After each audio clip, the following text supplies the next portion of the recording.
Révolution haïtienne, c'est domaine 1784, c'est yon nan pi gros événement dans l'histoire mondiale qui te mené dans création première république noire indépendante dans le monde. Li te changé balance pouvoir colonial yo, krasé chaîne esclavage là, et puis mette Haïti sous cadre géopolitique mondial là.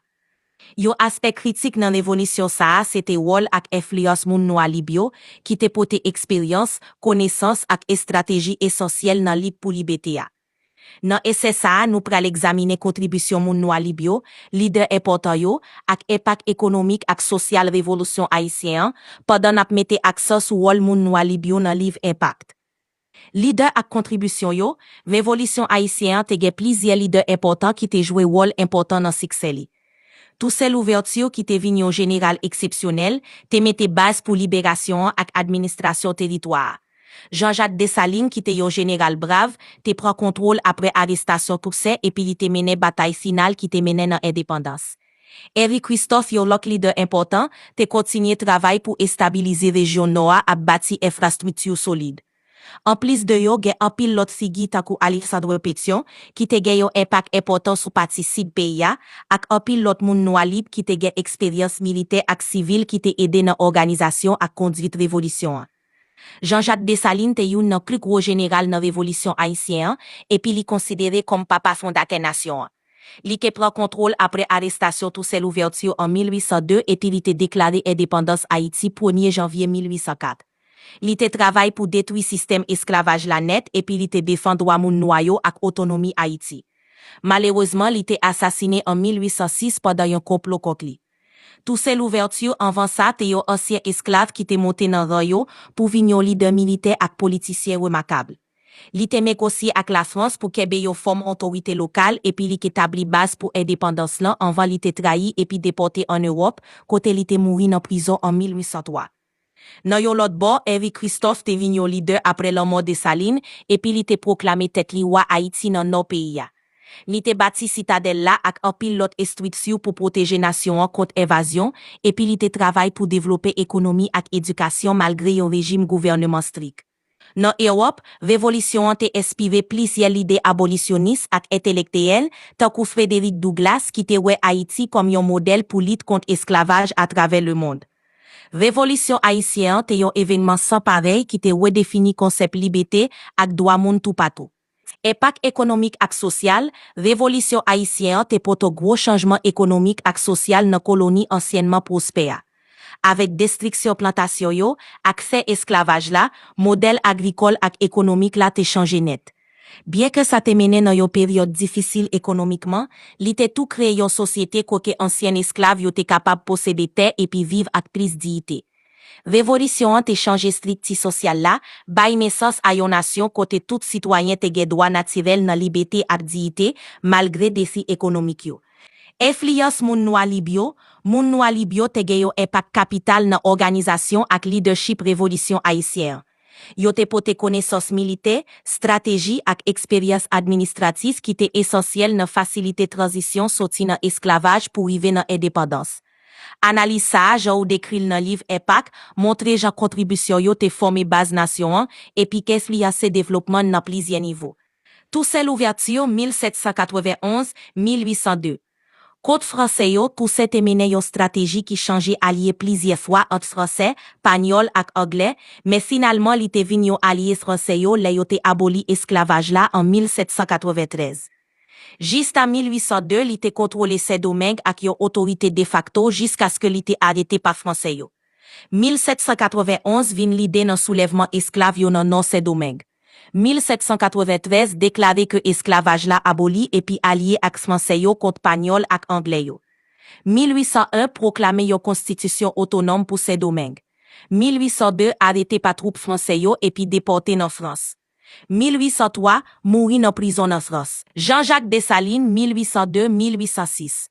Contre français yo après arrestation Toussaint, Dessalines te prend leadership l'armée révolutionnaire et puis il te dirigé bataille contre troupes français yo pendant 1802-1803. Indépendance, li te proclamé indépendance Haïti 1er janvier 1804 et puis il te vin premier chef l'État indépendant.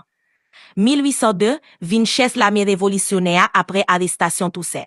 1803 guide troupe yo nan bataille importante tant kou bataille Vertier. 1er janvier 1804 proclamé indépendance Haïti et puis déclaré tête li empire. 1804-1806 dirigé comme empire et puis initié plusieurs réformes agraires et sociales. 17 octobre 1806, assassiné pendant un complot interne. Henri Christophe, 1806, après Dessalines, après assassinat Dessalines en 1806, Christophe te prend contrôle non pays et puis il te proclamé tête li roi en 1811. Gouvernement en or, il te dirigé non Haïti comme une monarchie jusqu'à ce que li mourit en 1820. 1806, après la mort de Dessalines, il prend contrôle non Haïti. 1801, proclamé tête li roi et puis établi une monarchie. 1801-1820, bâti citadelle là pour développer un système éducatif et administratif. 1820, c'est ça ak révolte et li commet suicide. Alexandre Pétion, 1806-1818. République non Cid, Pétion te contrôlé parti Cid Haïti après la mort de Salines et puis il établi une république. Encourager réforme agraire ak distribuer terre bay ancien esclavio. Li ke tou yon supporté ak anye important pour révolutionner dans Amérique latine, spécialement Simon Bolivar, li te nan recherche support pour lit indépendance yo. Christophe te bâti yon administration solide nan non, ak gros projet SA stricti takou citadelle la qui rete yon symbole résistance ak protection contre évasion. Li te développé yon système éducatif ak administratif qui te visé fait non Haïti yon région indépendant ak prospère. Cependant, veille il te vin de plus en plus autoritaire et puis ça te mené dans mécontentement ak révolte. En 1820, sas ak yon révolte généralisée contre gouvernement li, Christophe te commet suicide. Avec ça nous couvri wol ak contribution principale Henri Christophe. Wol moun noa Libyo te joué yon rôle critique dans organisation ak leadership révolution haïtienne. Yo te pote connaissance militaire, stratégie ak expérience administrative qui te essentiel dans faciliter transition sorti dans esclavage pour rive dans indépendance. Yo te servi comme yon pont entre ancien système colonial français ak société qui t'a pran naissance là.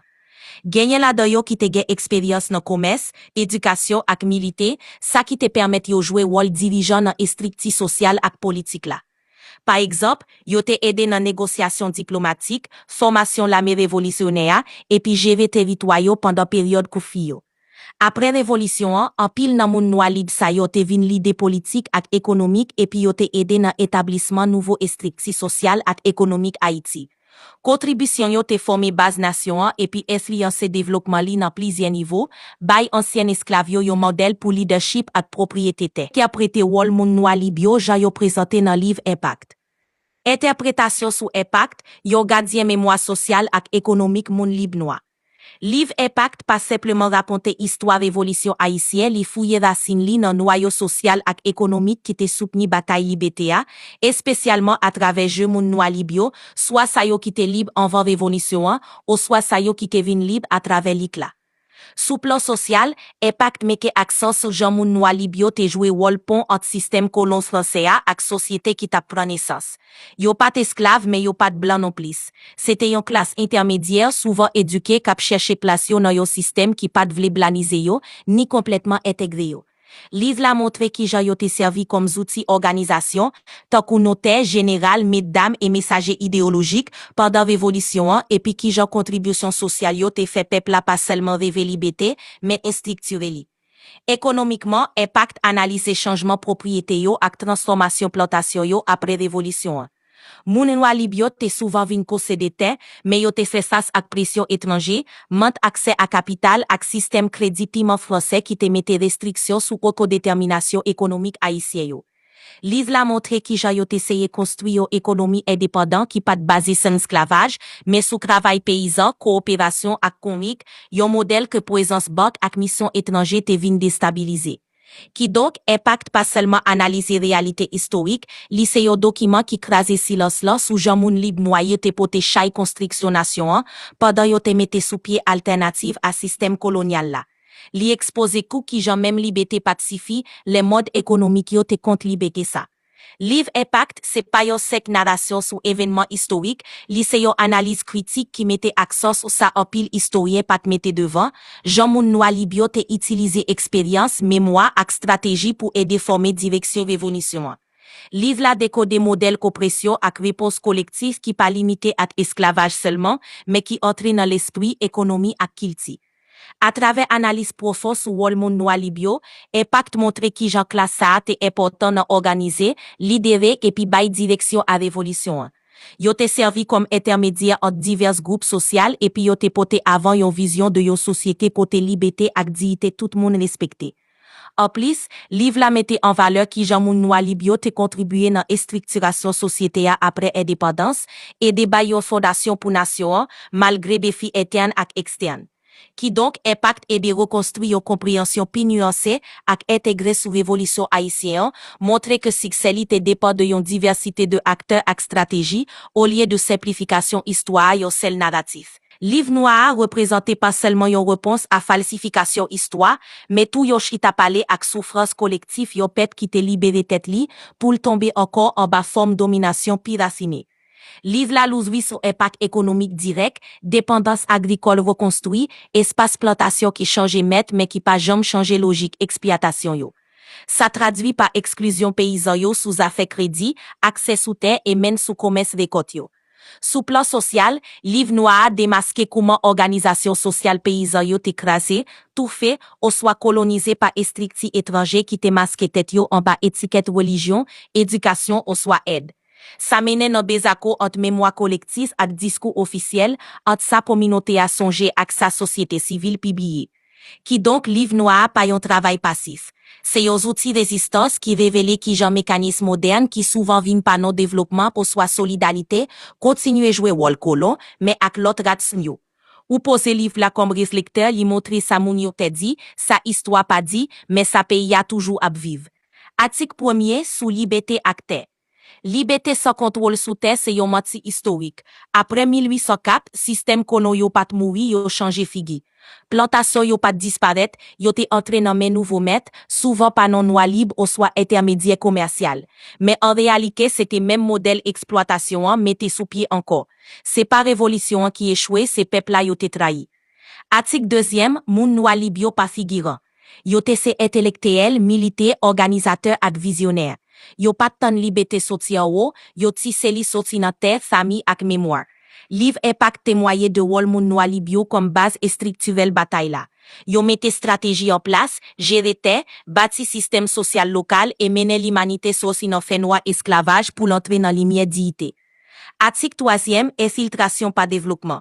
Mission l'église banque ak volonté étranger pas vini pour aider.